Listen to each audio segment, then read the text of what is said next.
So at this point, Crunchyroll is admitting that their end goal in anime is world domination over the entire space. Articles are popping up all over talking about Crunchyroll now controls approximately 75% of the anime streaming market. This dominant position raises important questions about competition and distribution. The company has expanded significantly, becoming a key player in both licensing and producing anime content. The dominance of Crunchyroll means that many viewers now turn to this single platform for most of their anime needs. Now, if you're a Crunchyroll user already, that doesn't sound like the worst thing in the world, but there are implications that are terrible to anybody that loves anime and that consumes anime through Crunchyroll or through any other streaming medium, which I'll get to. There have always been like various things that have come out about Crunchyroll as a company and some of their business practices, especially considering their dealings over streaming and licensing rights when in competition with companies like Netflix and Hulu. And their CEO is all but admitting to it. Without admitting to it, there's an interview that came out in BBC News with Tom Gherkin, and I'll read it to you guys right here. It says, Crunchyroll boss Raul Perini talked about the company's growth and how Japanese anime has exploded in popularity around the world, as well as how many streamers like Netflix are starting to get more competitive when it comes to this particular entertainment space. And then Gherkin asked Raul, so Netflix got the license for Delicious in Dungeon. Was that a show, for example, that you yourselves are trying to get on Crunchyroll, but then Netflix swooped in? Perini pretty much nods along to the question and responds, without specifically referring to Delicious in Dungeon, yeah,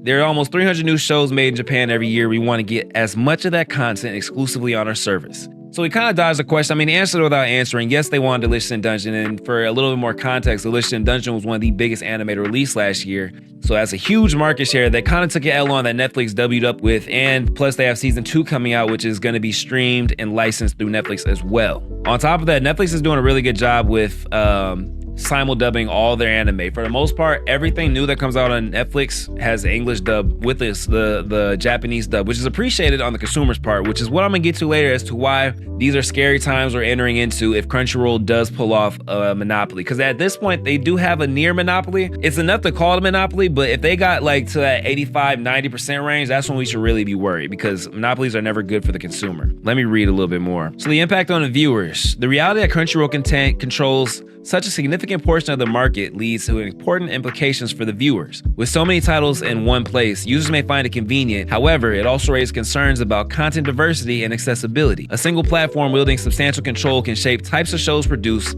As a result, viewers may miss out on a broader array of storytelling. So what this is basically saying is, if they have control over the market share, that means they'll eventually get to a point where they have control over which anime are greenlit for yes and no. Because they control the market share, that means they have all the views. That means they have all the licensing rights. If they control all that, that means they'll have even more of a say in what's made and what's not. We're already seeing them having a huge hand in producing a lot of anime. And most of the anime that they're producing, or that they have a huge hand in production, hasn't been doing the best, if we're being 100% honest. This is like basic economics, people. Monopolies are never good for the consumer, because competition gives companies a reason to fight for our viewership. If they already have our viewership without having to fight for it, they have less of a reason to go out of their way to make the product better for the viewer, to care about what the viewer wants and needs, care about what will make the experience of the viewer better. Crunchyroll's operating system has kind of always been so-so, you know what I mean? Like it's been around long enough to where they can kind of fix it, make it a little bit better, but they don't, because why? They're the biggest anime streaming company.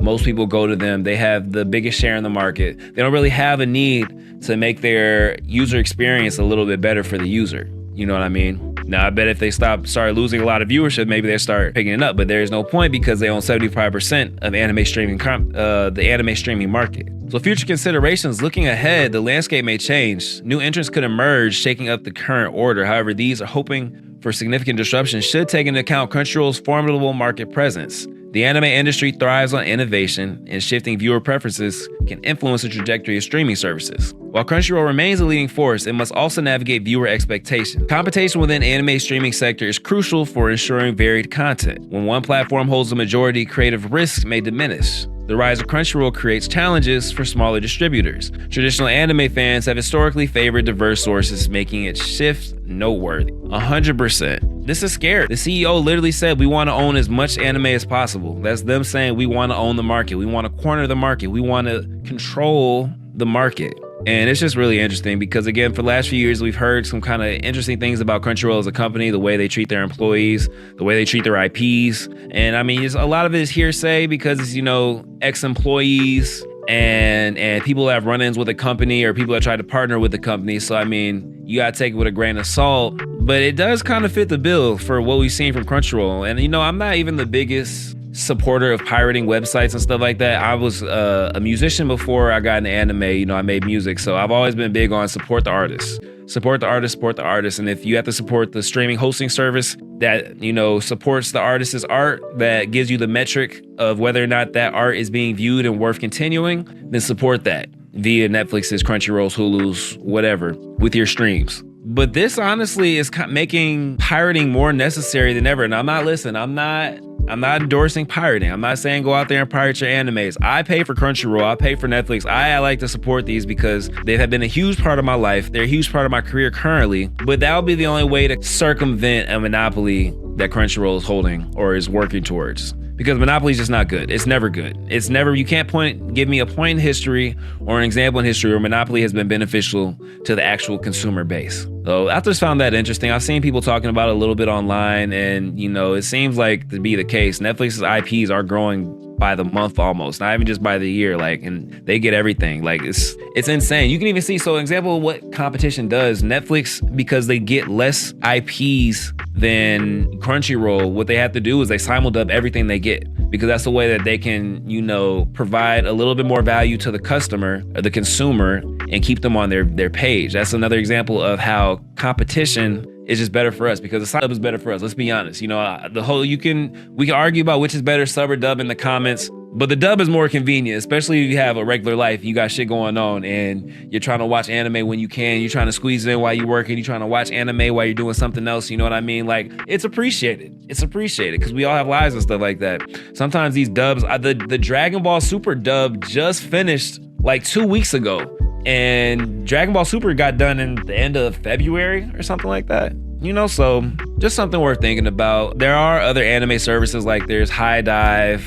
I can't really think of any off the top of my head right now, but they're not that great, to be honest. The best anime services tend to be the ones that are on apps. The ones that you know, it's a pirate's life for me. But let me know what you guys think about that in the comments. What do you guys see the future of anime streaming going? Do you guys think it's as dangerous as I think it is for Crunchyroll to own the majority of the market of anime? What can we do to move forward to kind of circumvent that, or what should we be doing? How can we be counteractive against this? I'm not saying we start a huge movement against Crunchyroll, because again, I use Crunchyroll products all the time. I'm about to watch something on Crunchyroll right now. I'm about to watch My Hero Vigilantes. I'm a little bit behind, I gotta catch up. But let me know in the comments what you guys think about that, and if anything else I should check out about the subject matter. And I'll keep you guys updated if we get any more information about it. And again, appreciate you guys for watching the video. Stay safe and have a good one.